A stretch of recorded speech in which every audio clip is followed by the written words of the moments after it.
at Bretton Woods. Matt Schneider here. What a great day to be at the beach. Now, as much as we want to stay at the beach, I'm going to show you how to get out of it. So, we're going to cover one thing in the setup today, which I find a lot of students have success once they make this one little adjustment. In the setup, you want your setup to be as good as possible. If it's not as good as it can be, you're going to be compensating for your mistakes in the setup during the swing. So we want to minimize the amount of compensation by having the right setup. So, here's the tip.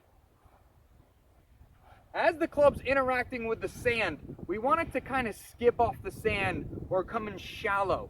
We don't want to take a big dig out of it. We want it to skip off of it.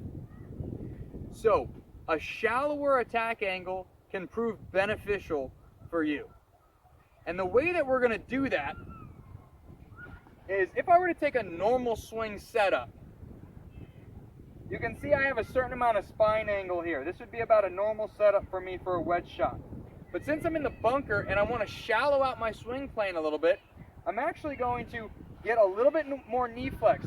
And as my knees flex, my spine actually becomes more vertical. And as my spine becomes more vertical, my swing plane will become more horizontal or shallow. If I'm too bent over, it's going to be very vertical swing plane, and that's going to cause me to dig. So we want to get the spine a little bit more vertical, a little bit more flex in the knees. You're going to have to get athletic here.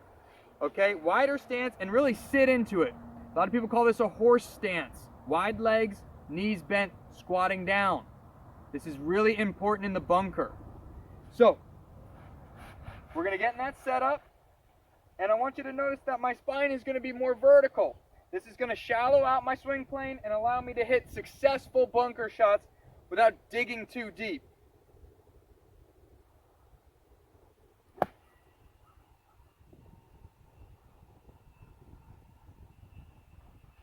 Try that tip out.